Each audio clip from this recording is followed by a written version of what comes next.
যে যে কারণে শেখ হাসিনার পতন হয়েছে, আমি আপনাদের কাছে কথা দিয়ে যাচ্ছি, বিএনপি ওই সমস্ত কাজ থেকে বিরত থাকবে, বরং ওই সমস্ত কাজ বিএনপির কোন নেতাকর্মী যদি করে তা কঠোর হস্তে প্রতিহত করা হবে। আমি আপনাদেরকে কথা দিয়ে যাচ্ছি এবং আপনাদের পাশে 5 তারিখের পরে ছিলাম, যেভাবে আজকে কথা দিয়ে যাচ্ছি, যেহেতু আজকে তো বিএনপি ক্ষমতায়, আর আমি তো ওই ক্ষমতাসীন দলের এই থানার উপজেলার নেতৃত্ব করি। আমি আপনাদেরকে কাছে কথা দিয়ে যাচ্ছি, আপনাকে যে কোনো সুবিধা অসুবিধার পাশে, যে কোনো ধর্মীয় আচার অনুষ্ঠানের ক্ষেত্রে আপনারা আমাকে পাশে পাবেন এবং আসি, ভবিষ্যতে থাকব। সম্মানিত ভক্তবৃন্দ, সম্মানিত ভাইয়েরা এবং মা বোনেরা, সবাইকে আমার ব্যক্তিগত পক্ষ থেকে এবং চিতলমারী উপজেলা বিএনপির পক্ষ থেকে এবং আমার প্রাণের থেকে প্রিয় নেতা, আমাদের গণপ্রজাতন্ত্রী বাংলাদেশ সরকারের মাননীয় প্রধানমন্ত্রী তারেক রহমান সাহেবের অত্যন্ত স্নেহস্পদ আশীর্বাদ পুষ্ট আমাদের চিতলমারীর কীর্তি সন্তান বাবু কপিল কৃষ্ণ মণ্ডলের পক্ষ থেকে আপনাদের সবাইকে আমি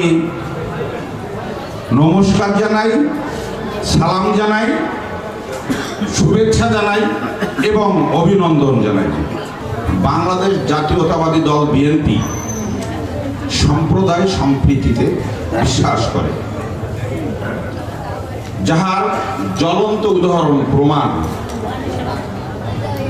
এই গত 12ই ফেব্রুয়ারির যে নির্বাচন, জাতীয় সংসদ নির্বাচন, এই নির্বাচনে হিন্দু সম্প্রদায়কে মূল্যায়ন করার স্বার্থে আমাদের চিতলমারীর কীর্তি সন্তান বাবু কপিল কৃষ্ণ মণ্ডলকে মনোনয়ন দিয়ে হিন্দু সম্প্রদায় তথা চিতলমারী মোল্লাহাট ফকিরহাটবাসীকে যে মূল্যায়ন করেছে,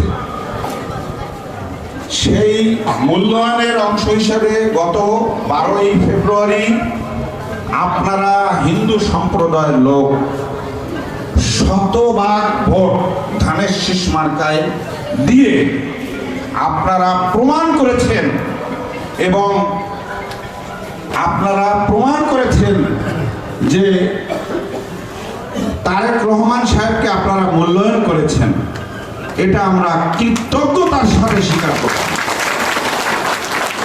এবং আপনারা জানেন এই দেশটা ধর্ম যার যার, এই দেশটা আমাদের সকলের। এই দেশের স্বাধীনতার যুদ্ধে, এই স্বাধীনতার যুদ্ধের একটা পক্ষের শক্তি আর স্বাধীনতার যুদ্ধের বিপক্ষের একটা শক্তি। এই বিপক্ষের যে শক্তিটা, এরা কারা আপনারা জানেন। দেখেন, 1971 সালের দিকে গেলে, ব্যাখ্যা করতে গেলে অনেক সময়ের প্রয়োজন।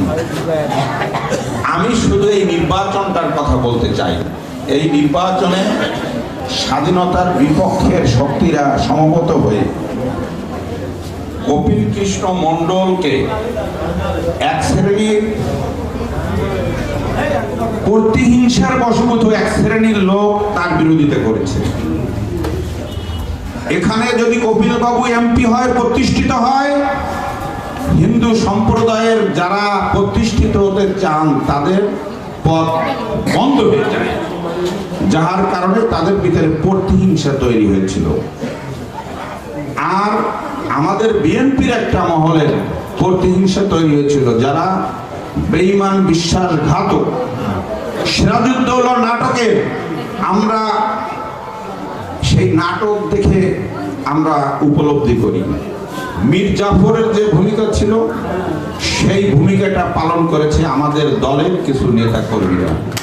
বাগেরহাটের সালাম সাহেব, তার কিছু দোসর আত্মীয় স্বজন, তাদেরকে দিয়ে ষড়যন্ত্র করে এবং পরিশেষে এই যে শেখ হেলাল, এই শেখ হেলাল ইন্ডিয়ায় বসে ষড়যন্ত্র করেছে কপিল বাবু যদি এমপি হয়, কপিল বাবু মন্ত্রী হবে, উনি এই এলাকায় আর কোনোদিন এমপি হতে পারবে না। এই হিংসায় সর্বশেষ ষড়যন্ত্র করে কপিল বাবুকে হারিয়ে দেওয়া হয়েছে, এটা অনেকটা স্পষ্ট। এবং এই যে যারা ওনার সঙ্গে বা বিএনপির সঙ্গে বেইমানি করেছে, এর দাঁত ভাঙ্গা জবাব স্বরূপ কপিল বাবুকে তারেক রহমান সাহেব মূল্যায়ন করবে, এই আশা তিনি সেই আশ্বাস তিনি আমাদেরকে দিয়েছেন। এবং বর্তমানে রমজান মাস, এই রমজান মাস শেষ হলে ঈদের পরে কপিল বাবু বীরের ভেসে আমাদের সবাইকে মূল্যায়ন করবে, সেই প্রতীক নিয়ে আপনাদের মাঝে আবার তিনি আসবেন ইনশাআল্লাহ। সবার উপরে মানুষ সত্য, কার উপরে নেই। আমরা তো সবাই মানুষ, আমাদের প্রত্যেকের গায়ের যে রক্ত, এই রংটা কিন্তু এক রং। এই যে ইসলাম প্রচার করছে আল্লাহ রসুল সাল্লাল্লাহু আলাইহি সাল্লাম, ওনার ভিতরে কিন্তু কোনো হিংসা ছিল না।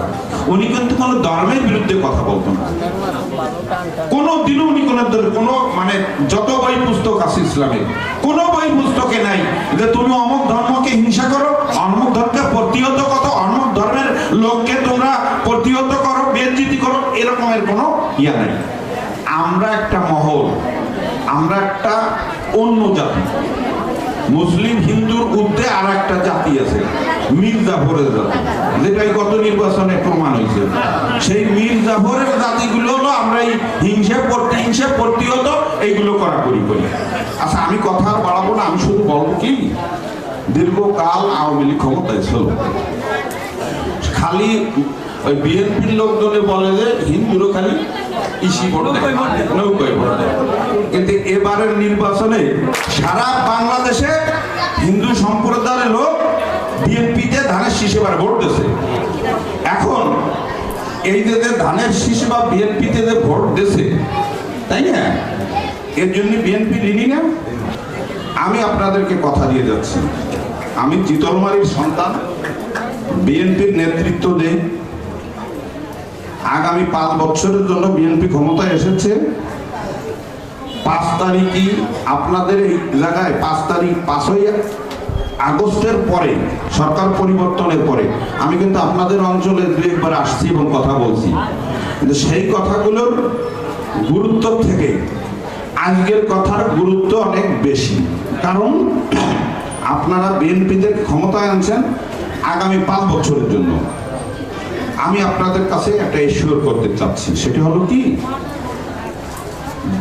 যে অন্যায়, অত্যাচার, নির্যাতন বা ফ্যাসিস্ট কায়দায় যে ভাবে 17টা বছর ওনারা পরিচালনা করেছে, যে কারণে শেখ হাসিনার পতন হয়েছে, আমি আপনাদের কাছে কথা দিয়ে যাচ্ছি, বিএনপি ওই সমস্ত কাজ থেকে বিরত থাকবে। বরং ওই সমস্ত কাজ বিএনপির কোন নেতাকর্মী যদি করে, তা কঠোর হস্তে প্রতিহত করা হবে, আমি আপনাদেরকে কথা দিয়ে যাচ্ছি। এবং আপনাদের পাশে 5 তারিখের পরে ছিলাম, যেভাবে আজকে কথা দিয়ে যাচ্ছি, যেহেতু আজকে তো বিএনপি ক্ষমতায়, আর আমি তো ওই ক্ষমতাসীন দলের এই থানার উপজেলার নেতৃত্ব করি। আমি আপনাদেরকে কাছে কথা দিয়ে যাচ্ছি, আপনাকে যে কোনো সুবিধা অসুবিধার পাশে, যে কোনো ধর্মীয় আচার অনুষ্ঠানের ক্ষেত্রে আপনারা আমাকে পাশে পাবেন এবং আসি, ভবিষ্যতে থাকবো। এই কথা বলে সবাইকে আবারও আমার ব্যক্তিগত পক্ষ থেকে, আমার প্রাণের থেকে প্রিয় নেতা বাবু কপিল কৃষ্ণ মণ্ডল বাবুর পক্ষ থেকে আপনাদেরকে নমস্কার, শুভেচ্ছা, অভিনন্দন জানিয়ে আমার কথা এখানে শেষ করছি। ধন্যবাদ সকলকে।